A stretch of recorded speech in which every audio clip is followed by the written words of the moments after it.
So welcome back everyone, and welcome to our guests, both here in the auditorium and online, joining us from Brazil, the Czech Republic and Denmark. So we're going to kick it off with some of our own questions, and at any point, if anyone has any questions, just raise your hands and we'll get you involved. Okay, before my voice was a bit too deep, a bit too low, so the microphone didn't actually pick me up. Can you all hear me okay? First off, we'd like to ask the filmmakers to introduce themselves. So if we start with the filmmakers that are joining us online, if you could introduce yourselves, tell the audience which films were yours, please. So Emilia. Hi, I'm Emilia. Can you hear me? Yes, yes, we can. Okay, I'm from Brazil. I'm the director of Valdo, and I'm Yara, and I'm director of photography of Valdo.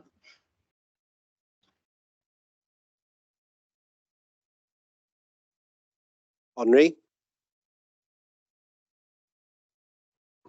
Hi, I'm Henri. I'm from Germany, and I'm the producer of the documentary Anholt, Island of Kyed, together with Nikolai and Feline, who unfortunately is not able to join us tonight, but she says hi as well. Sorry, I mispronounced your name then. Nikolai, hello. Hello, everyone. Like Henri said, I'm one of the creators of Anholt, Island of Kyed. We're not as organized, so we don't have like a director or director of photography. That's really cool. You guys split the roles and that sort of stuff. But Henri and Feline and I made it together. Pleased to be here. And last, is it Melisa? Am I pronouncing that correctly? Yeah, that's correct. So I am Melisa, and I am the director and the director of photography of Bunny Duracell. And here with us in the auditorium, we've got... Hi, I'm Andie Madsen. I directed Clean Feed. Hello, I'm Seth, and I directed Common Ground. Hi, I'm Heath, and I directed A Voice Once Heard.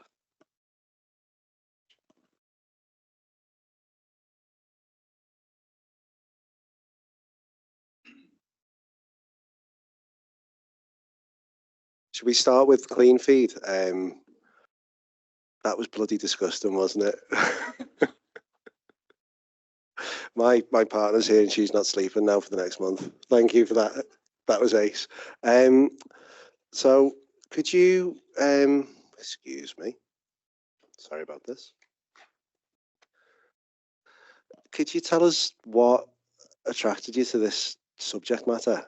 Why that film? Thank you. So I first learned about skull cleaning with domestic beetles on a podcast, and the person making the podcast did a lot of like sound work with the beetles, and it really sounded like frying bacon, and just had this really like intricate sound that I was really interested in.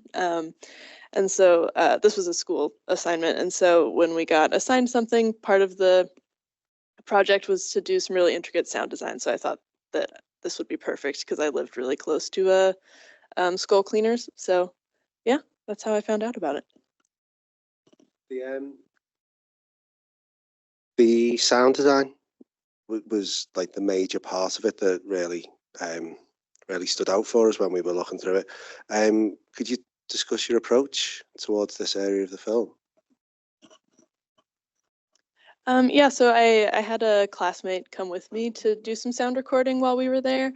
But I also did a little bit of Foley work where I was just frying bacon in my house, and I held a little like recorder up really close to it. We did have some difficulties with the sound recording because the beetles are in this like box freezer, and so when you put a microphone into it, the sound, or you get feedback from the microphone that bounces off all of the walls of the refrigerator. So we had to do a little bit of troubleshooting there, but yeah, and then I just put it together and got like added a bunch of different layers and some kind of like lower drones and stuff. yeah, it was really fun. Our film, again, sound was a very important part of it. Could you compare how you went about creating that soundscape that you had? Yeah, so kind of in the approach that I wanted to take with the film, I kind of wanted everything to feel, you know, kind of equally important and, you know, have everything have as much weight to it as like a human and like a little slug or the trees or the birds. And to do that, I kind of combined like on location field recordings and with many layers of things like that. And then there was a lot of like Foley work to kind of, you know, elevate the little details and kind of, it was kind of about bringing what normally resides in the background kind of into the foreground. And yeah, so like the little sluggy in the leaf is like me doing this with my fingers on like some bit of grass, and then the bird is like me doing this with my shirt, and just sort of weird things to try and, you know, make them have as much presence as kind of, you know, the rain or the wind, and it all feels as, yeah. Another film with a very experimental approach to it was Bunny Duracell. Melisa, I was wondering if you could talk to us about your approach to this. Why did you take that tack when approaching this subject? Why go down the experimental route?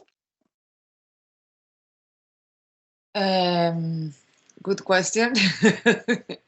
No, if you see, like, you have seen many movies and films about boxing, and they are all follow almost the same narrative in a way. And yeah, I decided to go like more with the feelings of how Lenka was showing in her career. It's also, I shot in 35mm, so yeah, maybe it's not the kind of linear documentary that, yeah, like everyone could expect for a boxing. Yeah. That 35mm film looks beautiful. The colours just really pop off the screen. It looked really, really good. We felt like Bunny Duracell was an editor's film, for want of a better phrase. So we're just wondering how many of your choices were made during filming and how many were made during the editing process. As I mentioned, it was shot in 35. I was following Lenka for 4 years, so I knew most of the edit. I have to say I have a great editor, which he put things that I wouldn't have thought about it, like the black and white photograph. That, for instance, was his idea. He's great. My editor is great, but it was the main idea. Like, I knew what I wanted to communicate in terms of feelings, you know, and I did like a kind of a storyboard with shot, because I have to be very precise because I have like 5 rolls of film. So yeah, even though my communication with my editor was like very good, actually it was my second editor. I have to fire my first editor because yeah, she didn't understood what I wanted.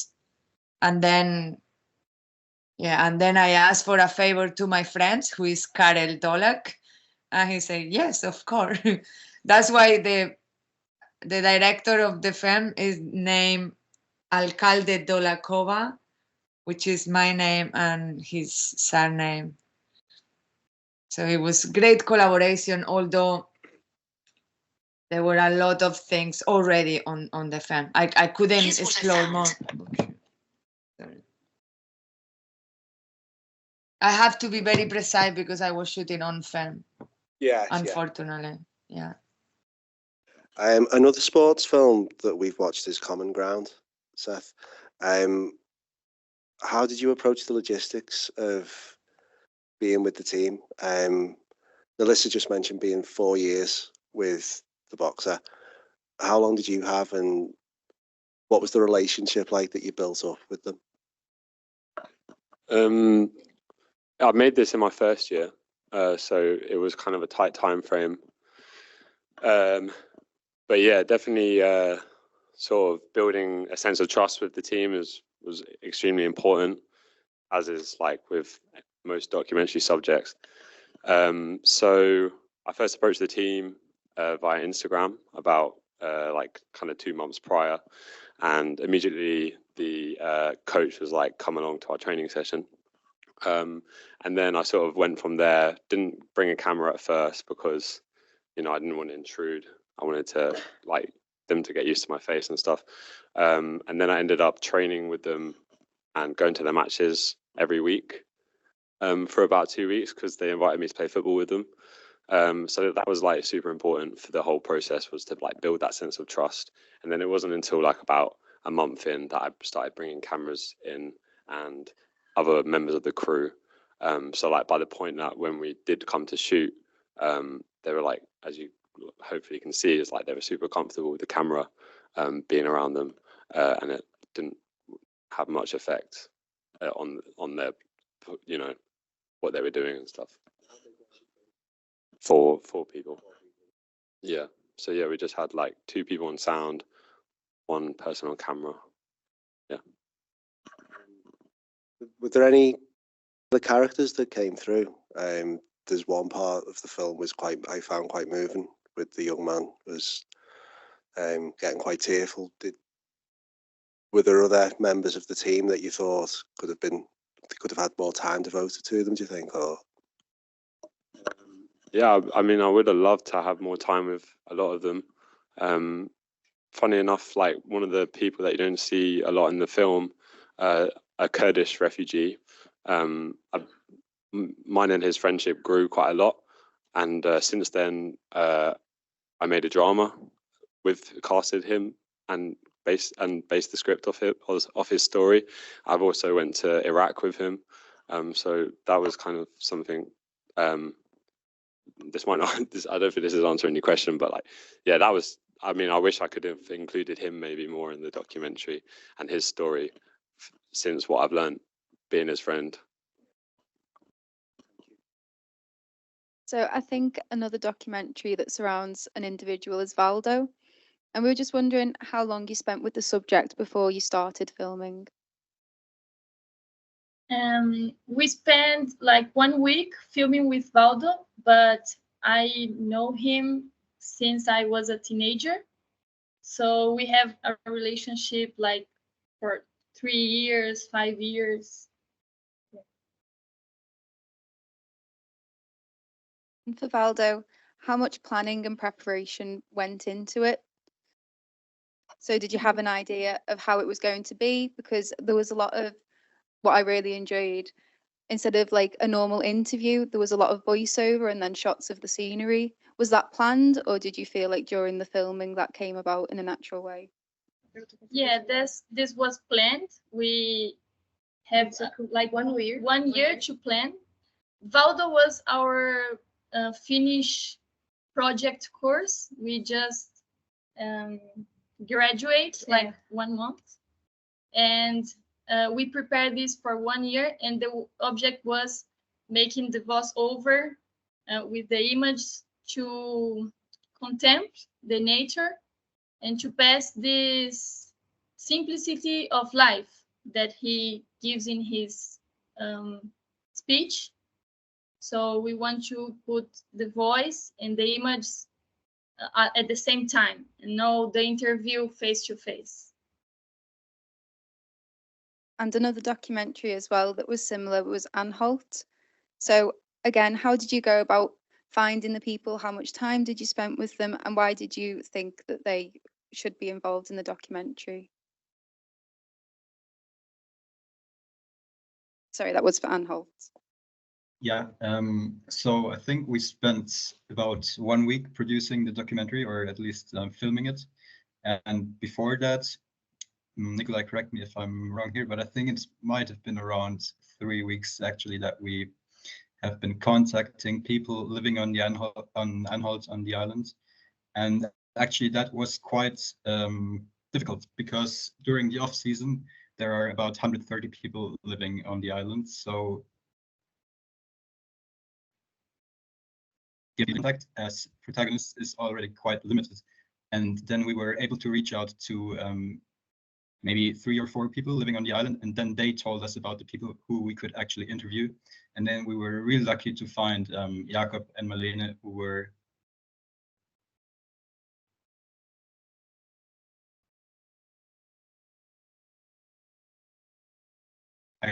actually ideal candidates for the documentary in the end. Is Jakob as beautiful as he looks on the screen? And I'm a straight man, by the way. But he's like a Viking god, isn't he? Yeah, I don't know if I'm still there. Yeah, we can hear you. Perfect. Okay, yeah, Anholt, or Jakob is actually a good-looking man, I would say so. But in Denmark, there are quite a lot of good-looking men. If you look at Nikolai, for example, he's also a great example. But no, seriously, Jakob is a great character because I think you've seen it. It's incredible what he's doing. He's a carpenter. He's the mailman of the island. He's a firefighter. He works for the ambulance. He's a gym producer. He owns a bar. He has 5 children and a dog. And I probably forgot more things. So he's just a part. Like besides his looks, he's also just a great human being with a lot of qualities. Yeah. Sorry for derailing everything then. Can you share with us any memorable or unexpected moments that occurred during filming? Like, how was your experience of being on Anholt?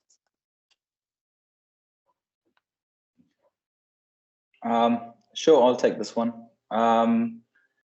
The idea of going to Anholt initially was mine. I am from Denmark, so I knew of the island beforehand, and I've always wanted to go there to see.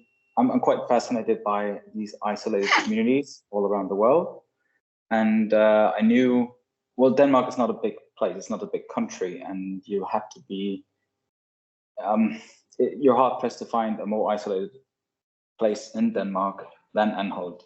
So I always wanted to go there, but then this was late October, and of course the season had already been over, and then it struck me it might be a good idea to go and see what the island is like outside of the tourist season.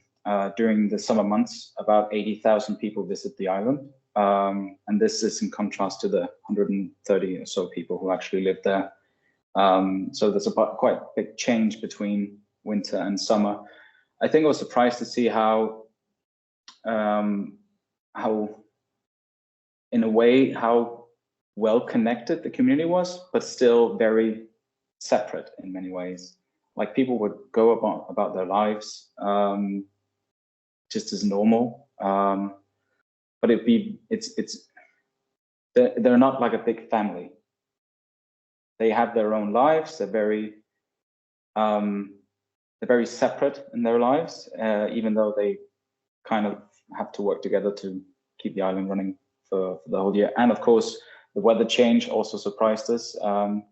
We were very lucky that a snowstorm rolled through on my birthday, actually, which just transformed the island into this winter wonderland. It was just amazing. So that really, I think, really helped our film. So yeah, that was surprising. Thank you. Andie, you made your film. You're a student at Montana State, and you made your film as part of your MFA in, I've had to write this down, Science and Natural History Filmmaking. Could you give us a little bit more information about that, please? Yeah, so like you said, it's a MFA in Science and Natural History Filmmaking. I don't know, do you guys have the Discovery Channel? Okay, they founded our program. They founded our program, I think, 23 years ago. So in the beginning, it kind of started out as specifically like wildlife or, you know, space subjects. But they've kind of branched into like more social sciences now as well. So people can, almost any kind of documentary now, I think, can fall under the umbrella of like a science film in our program anyway. So it's pretty open, but.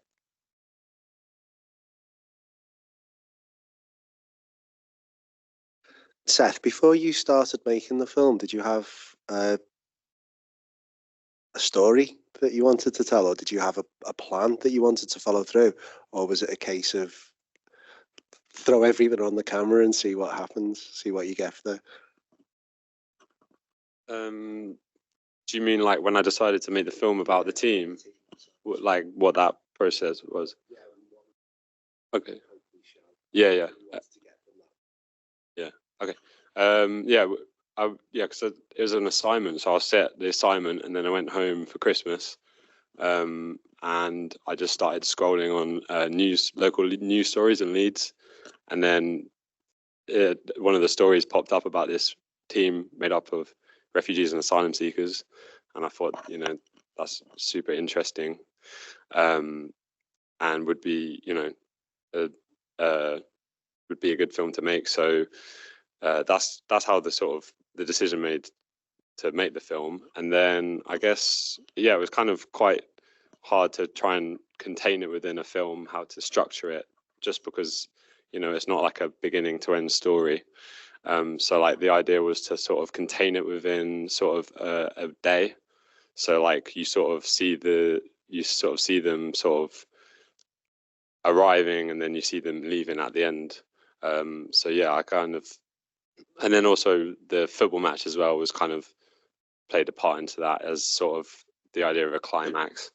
Yeah, that's it.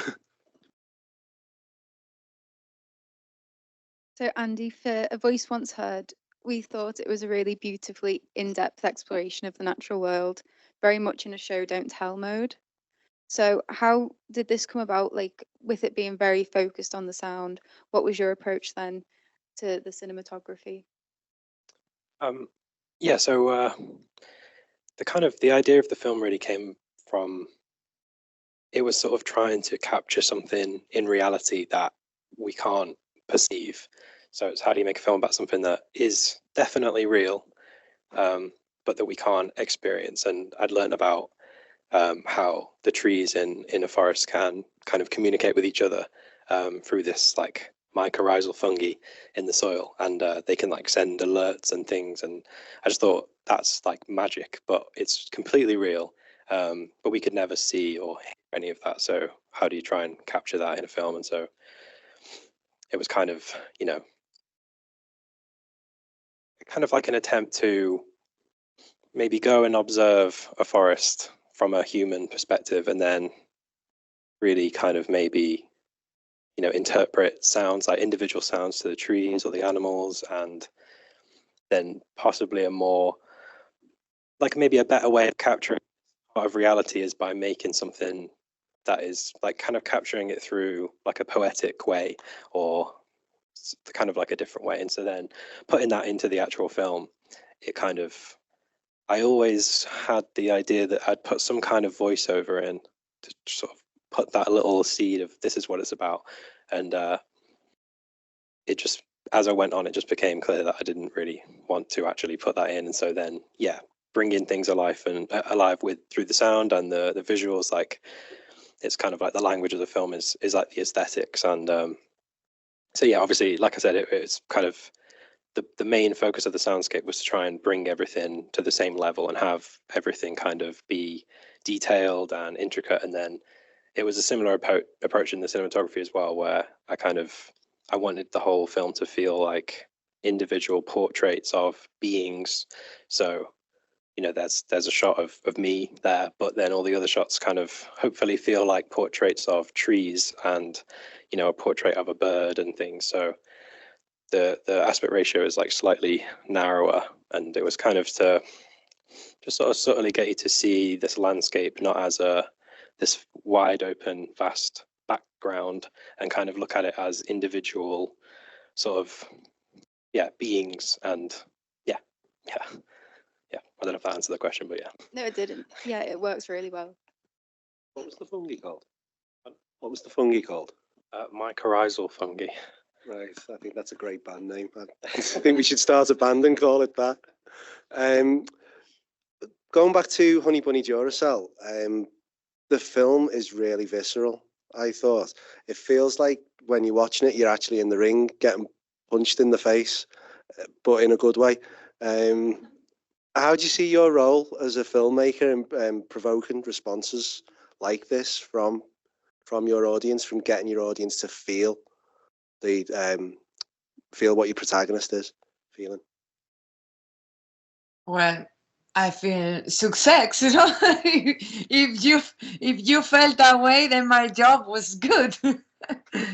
Yeah, I mean, that's what I wanted. Also, bear in mind, I was like directing and I was DOP, so you know. And then again, I have a team who listen, you know, a team who really put my thought, you know, on the screen as well. They help me a lot. And as I say, I have to fire a few people, like editor, first sound, and a producer. I have to fire them, and then in the second round is when I got the people who really understand what I wanted to do. Because also this was my student graduation film, and as a documentary in the school, you know, they always expect, like, again, a linear narrative for a documentary, and I didn't want that at all. So yeah, but hopefully everyone have feel Lenka. That was my job. I love the fact that you were knocking fills out while you were making a film about boxing. That's great. This is an open question that if we could get all of your views on. It's about your creative process. You kind of touched on this already, Seth.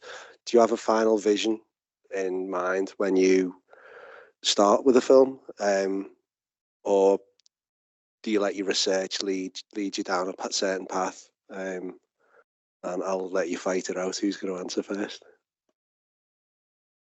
Well, yeah, okay. I think with mine, because I'm not kind of reacting to a person that I'm, you know, building a relationship with, and it's kind of, yeah, everything that's going to happen in the film is because I'm like crafting it. Really, it's not like I'm not capturing an actual thing that's happening, and so I kind of, by the time it's actually being shot, I pretty much have got it to the point where it pretty much basically looks and sounds exactly how. Not always. There's always some tiny changes, but yeah, pretty much by the time it's shooting, I kind of have it all like storyboarded and kind of have all the sounds kind of, you know, written down in a lot of detail. And yeah, I mean, the bit before is a lot messier, and like I was making like 10 different films before this. This was kind of one segment of this massive idea that was way too much. And yeah, then when I focused on this, it was kind of, you kind of get it to a point where it's ready, and then now you just put it all in together, I guess. Yeah.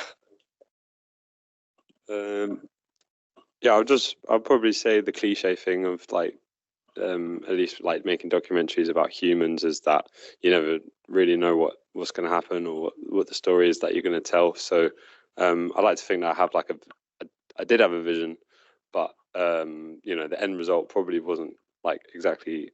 It wasn't like it was. You know, not saying it was worse than my vision or anything like that. It was just, you know, it's not. You can't. Sorry, you just can't predict exactly what the end result will be. But that's kind of why documentary is really exciting and fun. And like I really enjoy making documentaries just as much as dramas and writing dramas and stuff. So yeah, that's a good part of it. I think for this project, I did kind of have a vision, but I had never met my subject before, Tanya, and I had never seen her like Beatle studio. So I think I originally wanted to make something that was just about the Beatles and kind of like getting into that like horror aesthetic. But Tanya was just so charming, and she loved her Beatles and she loved talking about them, and like we didn't interview her. That was just her kind of like talking to us like throughout the process when we were like trying to get bug sounds. She would just kind of like start talking about the Beatles. And I just thought it was really sweet how much she loved them. And so that kind of like became the movie kind of like became about her because of that. And I'm glad it did, but yeah, different than expected for sure. Emilia, how about you? Did you have forgot what my own question was there. Did you have a final vision in your mind when your creative process started? Yeah, we planned this movie from about 1 year, and the first idea of the movie was really different of what we see now. But I think that when we shoot a movie, we can do like 5 or 6 or 10 movies from that images and the interviews that we have. So we wanted to put to show up more the university, but in the week that we had to shoot, we couldn't. So we keep with the heart of the movie, that it's Valdo and his perspective of the life. And so the movie changed, but the main thing of the movie didn't change. And Henri, and how about you? So just for context, we produced it as our final project at the Danish School of Media and Journalism, and there we had to write a pre-script for the whole documentary. So we actually had quite a detailed plan of what we want to shoot and what even what grabs we would like to get, but in the end we ended up changing quite a bit. Even if I would definitely say that having kind of a more detailed plan of what your final product looks like is always good, and just to be able to orient yourself and to know also what shots do you want to get and so on, what questions do you want to ask. But we ended up cutting out all of our voiceover.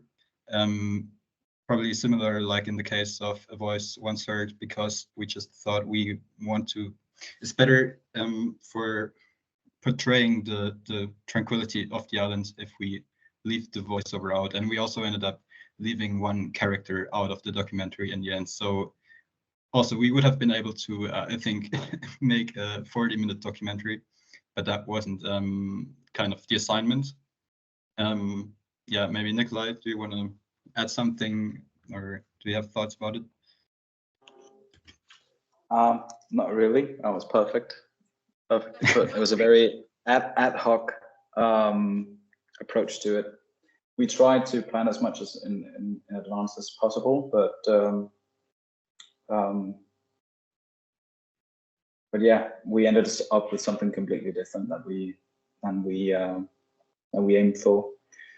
We're very happy with the results, but I think it shows that it was a school assignment in many ways. We really tried to capture the spirit of the island, and we deliberately went for a slower approach, knowing that it might alienate at least some of the audience, but we wanted to capture the feeling of the island, of being on the island, with a very slow, deliberate pace instead. But yeah, so I did have something to add, but yeah, Henri put it well. Thank you. Melisa, I think that we probably know that you had a very strong creative vision. Could you tell us about that? Yeah, but I don't get it. What should I tell? You had a strong creative vision. Yeah. No, the question was how how much did your ideas change as the filming progressed? But my ideas were changing constantly for 4 years, because I have for shooting I have 7 days, 8 days, sorry, 8 days of shooting. But yeah, during years, because Lenka career also was changing, all the documentary was changing, but that's why I didn't shoot until I wasn't sure, like, okay, this is Lenka career over, maybe that's me, let's do this, you know. And even it's funny because it wasn't my idea. For instance, this, like, you know, the House of Cards, that's a Lenka. That's why it's a documentary as well, you know. Like, I told Lenka when she was like in a very sad moment of her career, when she almost lost her eye, I told her, please, whenever you have a moment that you feel good, write a letter. Write a letter of how you feel. Tell me. And because, you know, I don't speak Czech and she didn't speak English, so for me it was like better to just say, yes, I want to know what you're feeling, what, you know, in this moment that you are failing, you know. And that's how everything is what it is, you know. It's her words.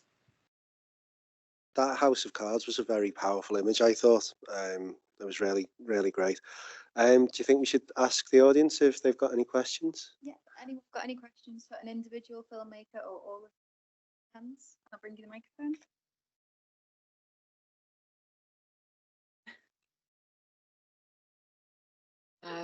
I have a question for A Voice Once Heard.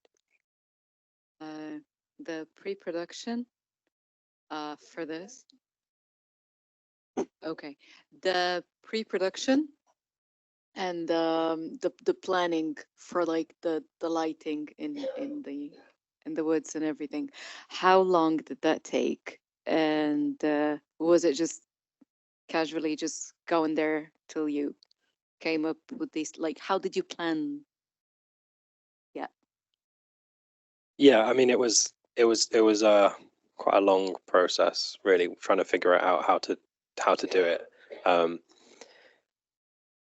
It was kind of the film is, I'm not sure if I said this before, but it's kind of based on these 2 books that I read, that are by, I think it's Peter Wolleben and David George Haskell, and they kind of talk about this hidden life of the trees, and kind of talk about this. It's a new discovery, really, this thing about trees talking to each other, and they kind of offer up ways of interpreting these kind of voices. Like, if you want to try and experience it yourself, then maybe you can, you know, focus on the individual aspects and things like that. But then they say at the end that maybe there's a place to capture this through art, and that was kind of the challenge, was how do I sort of figure this out. And yeah, I spent a lot of time just sort of wandering alone with a camera in a forest. You know, I was occasionally accompanied by John, who's here, and stuff. And yeah, it just sort of came about as, you know, it's I'm kind of having to come up with a way of capturing something that is, you know, it's real, but it doesn't really, we can't perceive it. And so I kind of wanted to make something that felt quite calming and beautiful, but also a little bit unsettling and magical, and yeah, a kind of a combination of this sort of, you know, kind of anthropomorphizing them with a human voice and using kind of lighting to kind of just suggest. But because in the film you're so aware that it's a film being made, you see the equipment, that I feel like at the end, I'm not, because I use the light, and I think it's quite clear that it's lighting, it's artificial lighting, it's not like bioluminescence or anything. But because you're aware of the process, you kind of hopefully get that it's an attempt to capture it, and not actually this is what happens in the forest at night, the trees light up. It's kind of like I'm trying to capture it in a way, and that's kind of how it came about, I guess. To me, it was like you visualized the sound of a tree and the branches and everything, and you transported that across. And I kept wondering, how is it that you actually planned or heard it in your head before you went out to do it? But it was really creatively done. So thank you for it. And I have one more question for Bunny Duracell. Sorry.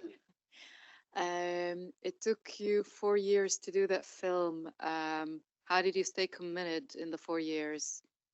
And was there any point that you felt no, especially when you were, firing people around?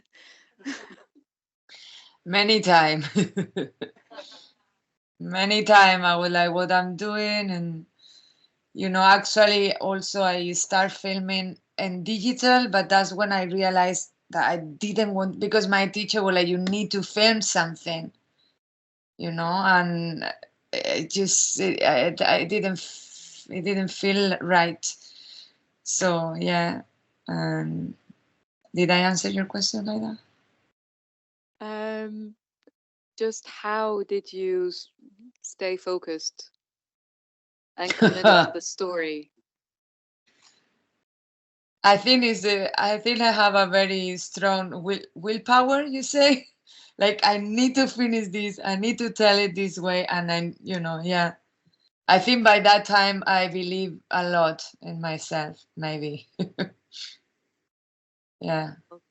It's also, if I can say, it is also Lenka's story. Also, it reflects a bit like myself, and I think many people, many filmmakers, or someone who really want to get something, and this has been crazy, and no matter, like, you need to work hard. You have to work hard, but sometimes the result is not the one that you expected, but you still work, like, you're still like training like Lenka, you still believing, you're still trying. And this is also what is behind Lenka's story, I think. That's a perfect answer. Thank you. Anybody else? Hello. My question is for the makers of Valdo and Anholt Island of Quiet. Did you feel at all convinced by that style of life by the time you'd finished filming, or did you feel glad to get back into the hustle and bustle of city life?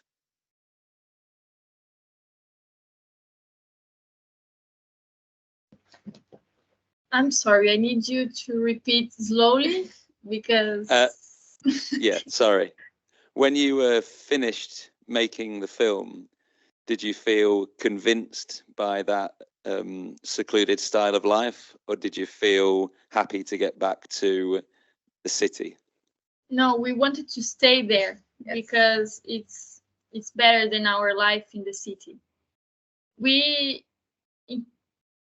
learn with Valdo how to see the small things in the things of life too. So we take some things that he say in the movie and when we weren't shooting, we take for our lives. And particularmente for me, my English is awful. I can't express myself how I wanted to. But he seemed, yes, please. I was just say he seemed so content and happy and yes, wise, and just, I mean, I was convinced. I think I'll be moving over there. Yeah, and my expectation of the big life with money and a big house, it's go down. Like, I saw that I can have another type of life, Yeah. How about the Anholt Island guys? Yeah, if I may start, I thought about it quite a bit, and after being on the island for a week, and I have to say that at the moment, at like this point in life, I wouldn't like to be there permanently, because I'm just personally enjoying the perks of living in a big city too much at the moment. Like, I love meeting new people all the time. I love going to concerts and going to the cinema, and that's things that you can't do living on Anholt. However, I definitely will say that I do see the arguments that Jakob, for example, is making in our documentary. Definitely, like, I think living in the city can be very stressful and it can burn you out at times. And for example, when I'm spending time in the mountains near Munich for a week with no Wi-Fi, I definitely notice how I'm just being so more relaxed all of a sudden, and how I needed it, basically. So I think for me, it would be great to be at a place like Anholt every once in a while, but I definitely don't want to miss like the advantages of the city life. I don't know how Nikolai is seeing it. Yeah, I agree with Henri. I grew up in Copenhagen, and I've been around people for my entire life. There's been a lot of people around me my entire life, and that's the way I prefer to live at the moment. But down the line, who knows? I mean, Jakob's daughter seemed very certain that she wanted to grow old eventually on the island, and I think that's very admirable. And I do see the pull and the draw of that sort of society, but it's not for me. Jakob even told me off camera when I told him where I was from Copenhagen. He was like, "Oh, so I bet you can't wait to go back to all the smog and all the dirty homeless people and all that stuff, you know." And we just laughed about it. But I do definitely see the pull of the island. I mean, he himself, the people that we spoke to, a lot of them that we spoke to actually weren't born on the island. They came later on in their life. And yeah, you know, circumstances change. And I think eventually I might get to that point, but I'm definitely not there yet. Do you know what percentage of the population were born on the island? It's been about 1.5 years since we made it, since we were on the island. I couldn't give you an exact figure, unfortunately, but it's quite few. Okay, interesting. Do we have any more questions from anyone in the audience? Nick, I can't believe you haven't got a question.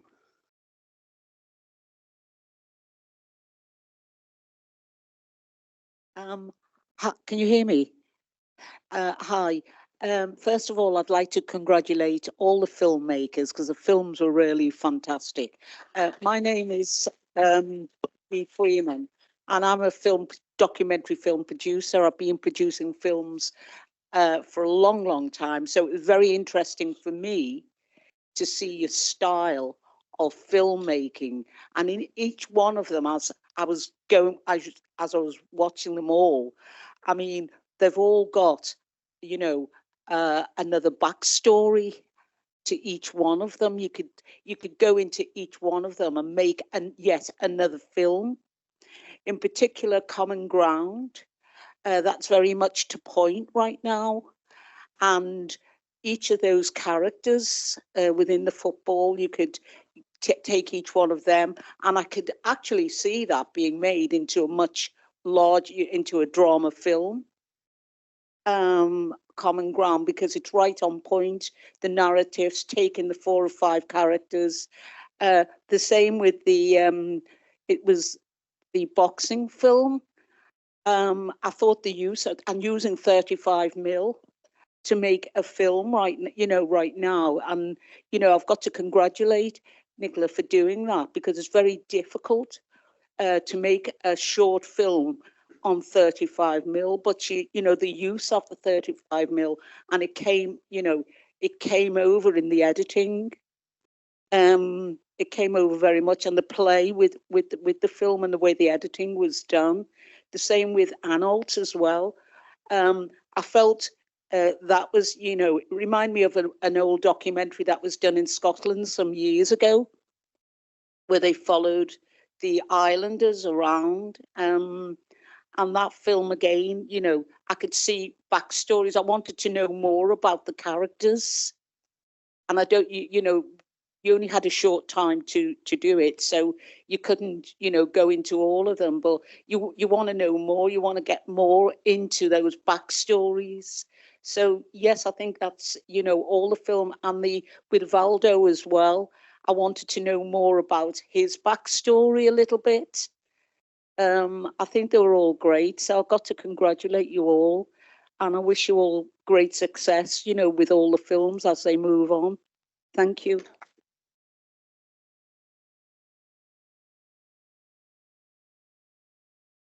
Okay, I think we've got to call it time there because the caretaker's going to kick us out in a minute.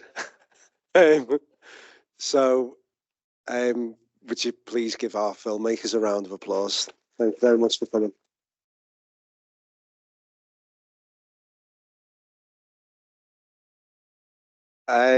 Yeah, all of the films are available on the website until Friday, so by all means go back and rewatch as much as possible.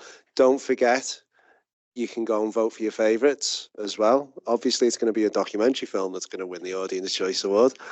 So yeah, make sure you vote for your favourites on there as well, please. We're on social media. If you search for LJMU MA SFF, nearly tripped up there. Yeah, if you look for that on all of the different social medias, you'll find us there. We've got a YouTube channel. We've got Frank's podcast. Yeah, there's plenty of stuff going on. So please have a look. Tomorrow night's going to be the animation strand screenings. There's lots of wonderful pieces there. So Nick and Gabby, wherever Gabby is, there she is. They're going to be along tomorrow night to show me and Georgina how to do it properly. I think that's everything. Oh, vote for the Audience Award by 2 o'clock Thursday. Is that the time? 2 o'clock Friday. You've got an extra day. Vote for your favourites by then, please. Again, if we could give the filmmakers a round of applause. Thank you so much.